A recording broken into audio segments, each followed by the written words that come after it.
Hey YouTube, it's David at Amped Gear. So today we're going to be looking at synthesis from the perspective of a guitarist. So I know I came from that side, came from drumming first, then to guitar. And so when I saw something like this with all these knobs, it was a bit overwhelming. I knew what type of sounds I wanted to make, but I had no idea how to make them. I didn't know how synths worked at all or the terminology, but over time I've come to compare it more to guitar. So first thing here, you've got your oscillators, and this particular synth does have two oscillators. I've got this turned, so I'm only using one, and you can choose your wave shape here. So your wave shape is just kind of your basic sound, and so I'm going to try to keep my hands out of the way. So a synth wave, sine wave just sounds like this, and so good for bassy sounds. The low ones really don't cut through that much, if you can hear that. But so you get your wave shape. So imagine this is kind of your bass guitar tone, whatever you're starting with. So this goes kind of like you might choose between a Telly and a Les Paul. As we go up through these wave shapes, now all of a sudden we're getting a lot more grindy. So this kind of, clean is, and then we get into this edgy, a sawtooth wave, and right up into a square wave, saw, square. Then we get kind of this off shape square that you can kind of, with this knob, the width of it, and it's actually taking that square and just changing so it's not symmetrical anymore, and that's how you kind of get that phasey sound. And that's how phasers actually work. They just take your guitar signal, they double it, and then they make ones that are just off from each other to create those phasey type sounds. So this is just your bass sound. This is really, everything else is wide open here. And so Sawtooth is a really popular way to start. So I'm on the 16th, so this chooses just your range, just kind of where you're playing on the, right away. This is the type of sound that I just like, the grinding. On guitar, I love a guitar through a big muff. I like fuzz. I like stuff that sounds like it's breaking, crank tube amps.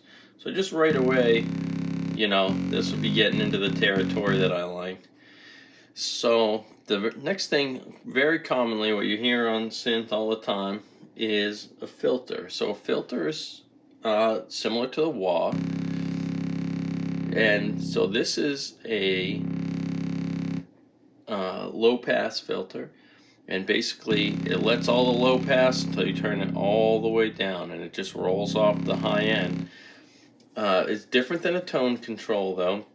This particular synth does have an overdrive circuit, and it has a tone control, and that sounds more like what you expect from your guitar's tone control, not necessarily affecting the volume, but just affecting the tone. You can hear the difference between the filter.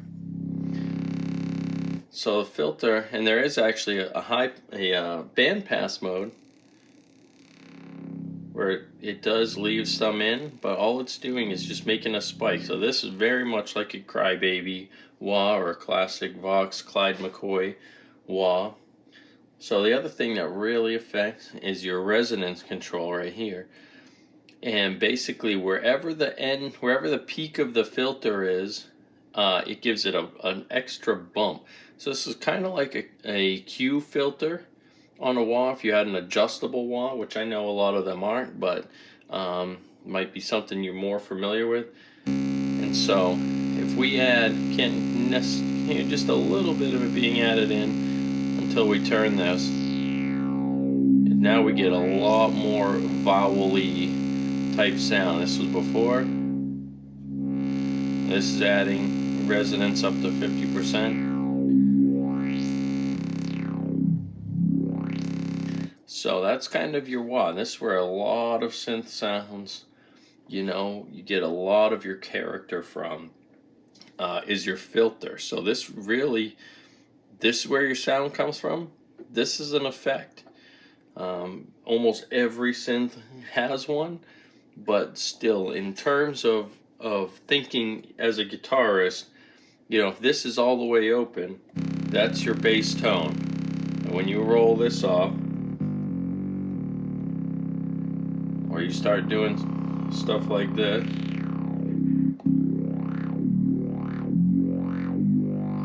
you know, you're adding effects. You're affecting the bass tone.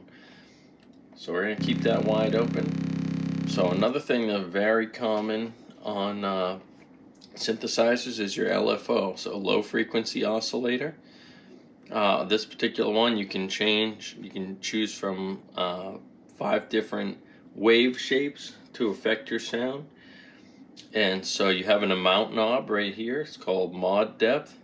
And this LFO is going to, basically like an auto wah on a guitar, it is going to make this go, like if you picture a wah pedal, go heel to toe, heel to toe.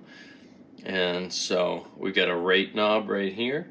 So here's the amount, here's the rate, and here's our selector.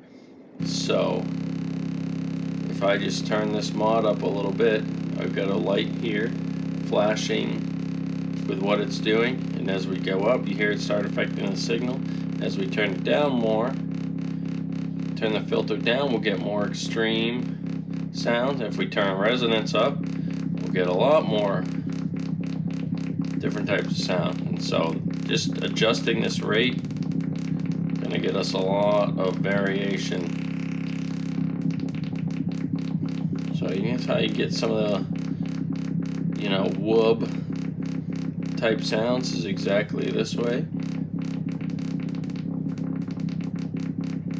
So I think in guitar we have tremolo as a amplitude modulator, and in this particular synth there is a patch bay, and you could actually use this to modulate amplitude. So it'd just be volume, and it would be just like a tremolo effect. And so, you know, just turning the volume up and down. But almost always default setting for a synthesizer is going to have this modulator modulating the filter. So very, very common, you know, what you could expect. And so what else do we got here? So here, envelopes. I think this particular synth has 2 envelopes. So this one is for the amp, the VCA. This does not have that terminology on it, but that's would be common to see. And so we have ADSR, attack, decay, sustain, and release. So this is what you do with your pick hand on the guitar. This is all the dynamics of how you are playing gets done here. This is your pick hand. And so right now I've got kind of the most basic setup. So if I hold the note, we can hear it. So right now I'm holding on. If I let off, it goes away. So if we start to adjust the attack, this would be like doing a volume swell. As I turn it up, you'll hear it start to come in later. And at the most extreme setting, it takes probably 3 seconds to fully come in. So most of the time we want a quick delay. I usually turn it up just a touch. I don't know if you can hear, there's a little bit of a pop all the way down. So you just turn it up just a tiny bit. So the decay rather, is how fast you go from the peak of the attack down to whatever you have set on the sustain. So the sustain's about 50% right now. I'm holding this note. If I turn sustain down, that's it. I only get this quick attack. So if you're kind of palm muting and you just get that, choke out the sustain, you get sounds like this. So as I turn up sustain, as I hold the note, so when it's all the way up, when the note comes to its peak, it just stays up there. It never drops back down at all. But normally you have it, kind of a standard setup would be to have it down somewhat so that you get a little bit of that first attack and then it drops down to your sustain level. So if we turn our sustain all the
Alright, so moving on from our noise, we've already done our LFO. So now here we get into stuff, and every synth doesn't have effects.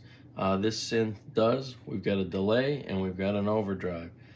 So here's something that we're familiar with as guitarists. We've got a delay with 3 knobs and an overdrive with 3 knobs. If you use effects at all, they're going to be very familiar to you. This is an analog delay. So I'm going to get a kind of a plucky sound again.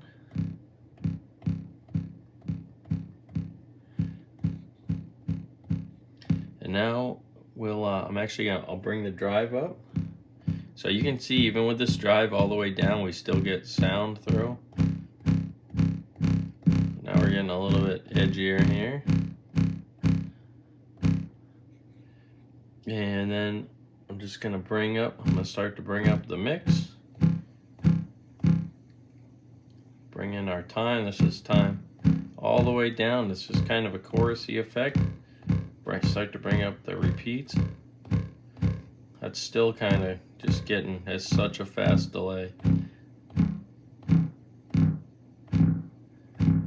Just about 11 o'clock before we even start getting enough separation that we can hear the repeats.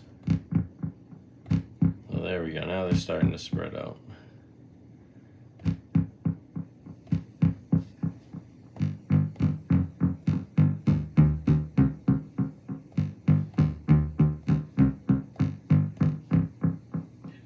So in this thing we'll go really extreme setting. So we turn repeats up. It will start to self-oscillate. When you hit a bad note, then it'll self-oscillate and show your mistakes for longer.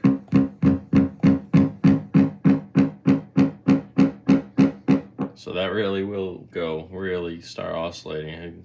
If you're familiar with analog delays, you can really, if you tweak everything up and get your